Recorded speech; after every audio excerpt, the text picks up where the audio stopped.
Sabat ka natong tanan mga kapaglaom and mga kaigsunan ni ining adlaw nga igpapahulay na lipay kaayong akong kasing-kasing nga ikaw ako makahimo sa pagsimba o pagdaig sa atong Ginoo.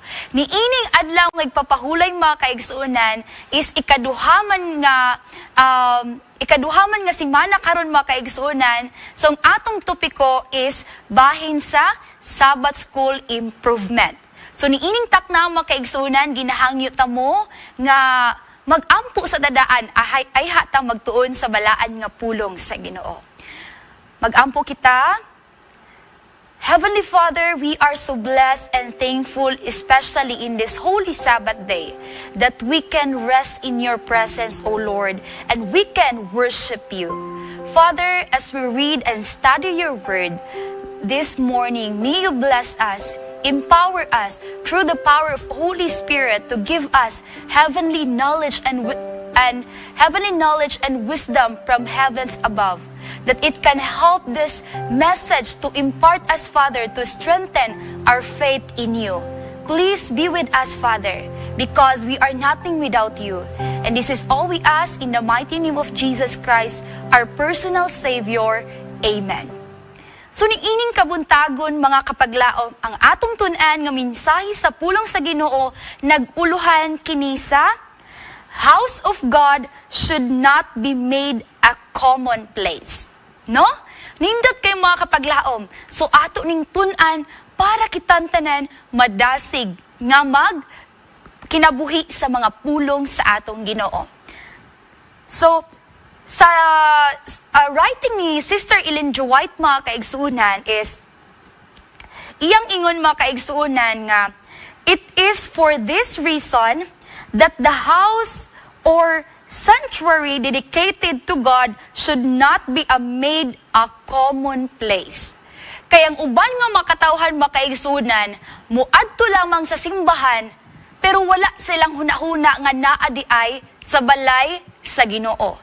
Ang uban mga kaigsunan is hala lang sa scroll down sa ilang mga cellphone, hala lang sa catch up mga kaigsunan sa mga chika sa life. No, kung unsay trend, kung unsay kanang chismis or unsay mga issue mga kaigsunan, so kasagaran kana gid nagakahitabo. But remember mga kaigsunan, its sacredness should not be confused or mingled with the common everyday feelings or business life.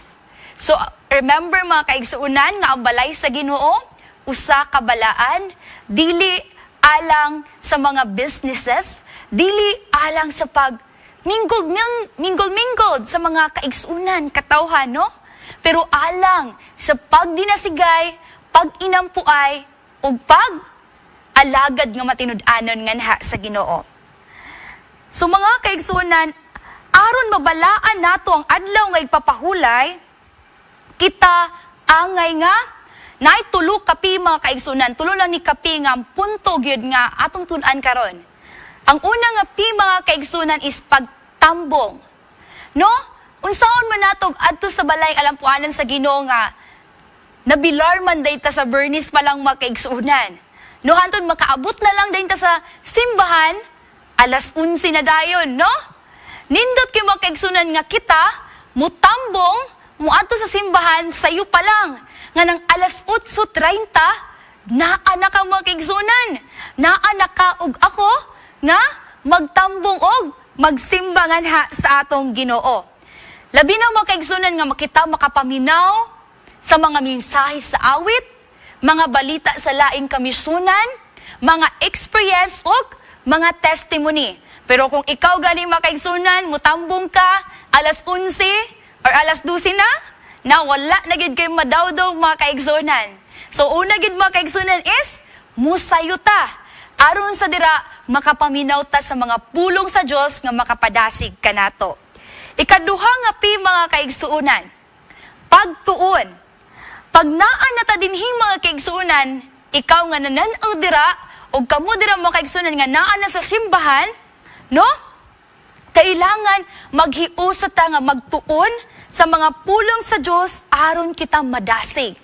Makapaminaw tag mga experience, mga testimony sa atong mga kaigsunan, kay kanang mga kaigsunan, usapod na maka-inspire sa ato, nga inana man gid ay kamaayo ang atong Ginoo.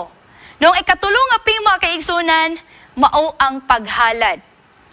Ang paghalad mga kaigsunan, timailhan ka na nga ikaw faithful, matinumanon nga nha sa atong Ginoo. No? Ang paghalad usab ba kaigsunan, usa ka dako nga instrumento nga para mas mapadali pa ang buluhaton sa Ginoo. No, kanang mapaminawan bitaw nato igsoon nga mga gasita, no? Nga nindot kay sa tanan kung unsa kadako ang tabang di ay sa atong pag-uli sa ikapulo nga mas nahimo pa di ay nga napadali ang buluhaton sa Ginoo. So, ang atong teksto mga kaigsunan ako ning i-share sa inyo. Ang teksto nato is makita kini siya sa Hebrehanon 10 versikulo 25 nag-ingon, sa dili pagbiya sa atong panagtigom ingon sa ginabuhat sa pipila, hinunua sa pagdasig sa usag-usa og ilabi na gayud sa mga makita ninyo nga ang adlaw sa paghukom nagakahaduol na. So ang kapanahunan nato karon mga kaigsunan is hapit na gyud. Hinumduman nato kanunay mga kaigsuunan nga dili na kapanahunan karon nga magluya-luya ta sa atong pag-alagad sa Ginoo. No ato yung paningkamutan nga magmadasigon ta sa pag-alagad aron sa dira ikaw ako kauban sa atong minahal ka mga kaigsuunan pamilya makapuyo ni anang langit nga iyang gitagana para sa mga matarong nga katawhan. Noong akong buhing pag-ampo kanato igsuon, nga kitantanan, magkita sa langit ug mag-uban, makauban ang atong Dios nga atong manluluwas nga nahigugma pag-ayo kanimo ug kanako.